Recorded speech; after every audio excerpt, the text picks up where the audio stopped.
Okay, my student, now we can proceed with our second part of our discussion, and here we are proceeding with this reaction of the different compound or this aqueous solution, so we can be able to prepare the hydroxide compound.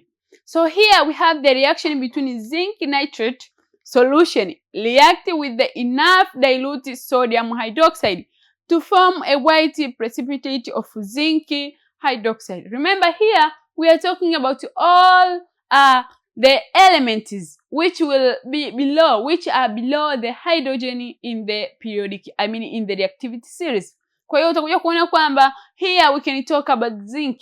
Kule tulikuwa tumemwona copper. Sasa hapa tunamwona zinc. So zinc nitrate inaweza kureact na dilute sodium hydroxide. So the same. Hapa kwenye sodium hydroxide tuna most reactive metal ambayo ni sodium. Lakini pia hapa kwenye zinc nitrate tuna hiyo less reactive metal ambayo ni nani? Ni zinc. Kwa hiyo therefore now tuta apply the indirect method or the precipitation method so as we can prepare the metal hydroxide compound. Therefore anasema kwamba this reaction obvious will take place and therefore we are going to form a white PPT of zinc hydroxide. As a formation of the PPT zinc hydroxide, moja kwa moja tutakuwa tumeweza kufanya preparation ya compound of metal hydroxide. Okay, now this is our reaction. So this is zinc nitrate solution plus sodium hydroxide.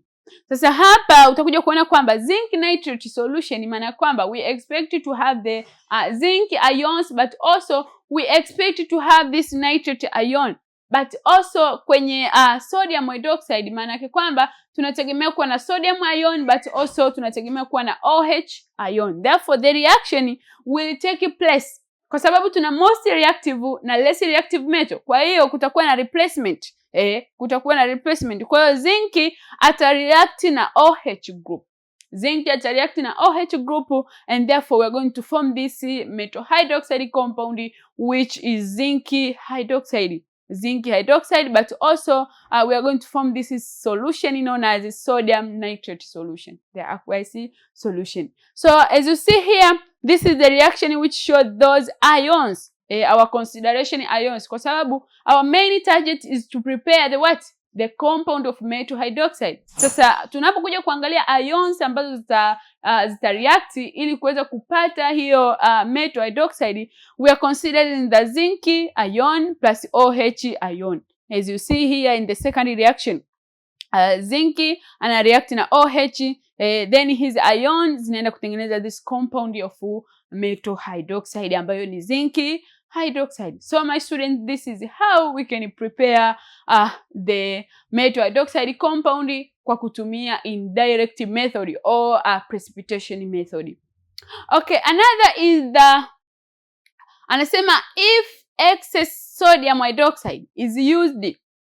Sasa kwenye hii reaction ya zinc with the sodium hydroxide kuna hii anasema kwamba if excess sodium hydroxide is used, inaona kwamba huyu zinc akireact na huyu sodium hydroxide solution ambayo yupo kwenye excess, ina maana katika kiwango kikubwa sana, anasema kwamba the zinc hydroxide precipitate will dissolve to form a complex zincate ion. Sasa hatutopata matokeo kama yale ya mwanzo ambayo we expect to form what? To form the only hydroxide compound ambayo ni zinc hydroxide, ila hapa tutakachoenda kukipata ni complex zincate ion, na maana tunaenda kupata chumvi, the salt compound ambayo ipo kwenye nini? Kwenye ions, ambayo itakuwa expressed katika ion. Hapa ni kwenye excess availability of the what?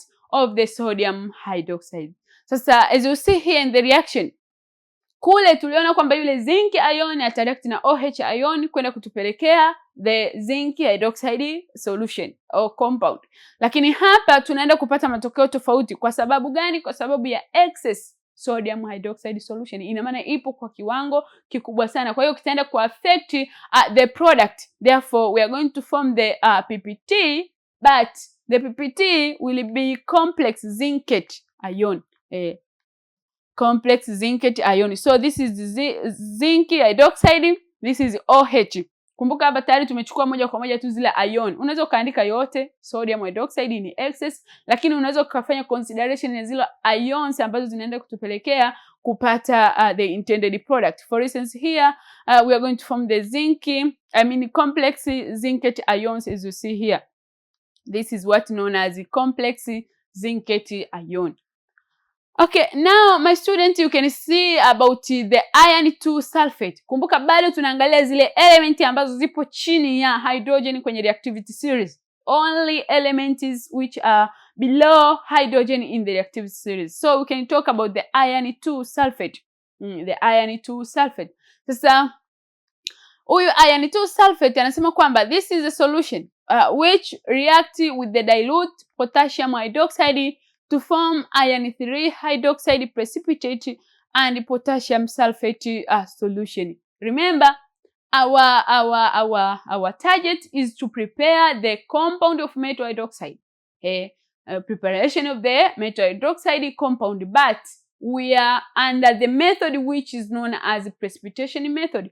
Na hii method ilishatupa criteria mwanzoni kwamba ni lazima katika ile reaction ya zile aqueous compound moja iwe na element ambayo ni most reactive, nyingine iwe na element metal ambayo ni less reactive, ili ile replacement iweze kutake place. Otherwise kutakuwa hamna reaction kwa sababu no replacement. Lakini metal moja awe yupo below the reactivity series, lakini mwingine awe ni most reactivity series. Sasa hapa tuna iron.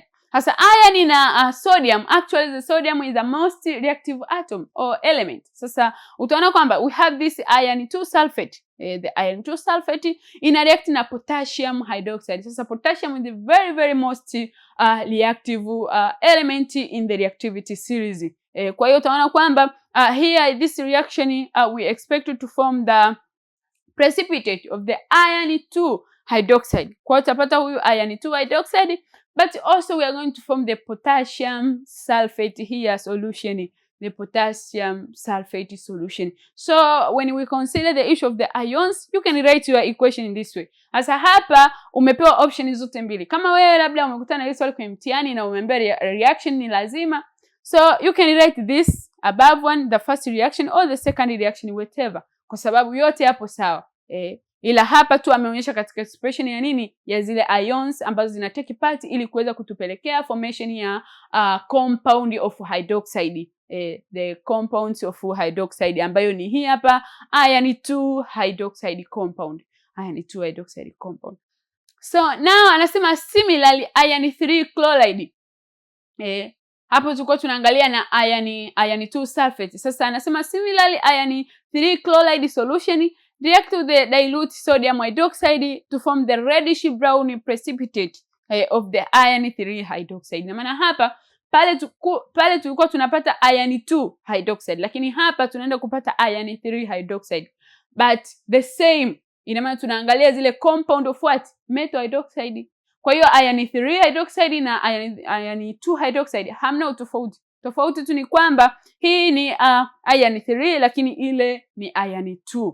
And there is a difference in the physical properties, for instance the issue of the color. Hapa kwenye iron 3 ita display the reddish brown precipitate. Kwa hiyo wewe utaona ile precipitate ni ya reddish brown, So the same reaction ambapo ni iron 3 chloride plus sodium hydroxide. Therefore we expect to form the iron 3 hydroxide as well as the sodium chloride, which is the aqueous salt solution. But also in terms of the ions, you can take only just iron 3, iron 3 plus OH ion. Therefore we are going to form the compound of metal hydroxide, which is iron 3 hydroxide. So that is all about. So my student, this is how you can prepare the metal compound of the metal hydroxide by using the precipitation method or by using the indirect method. And then after saying so, I would like to say this marks the end of our discussion. Thank you so much for watching our Media Educare TZ. Bye bye. I wish you a nice moment.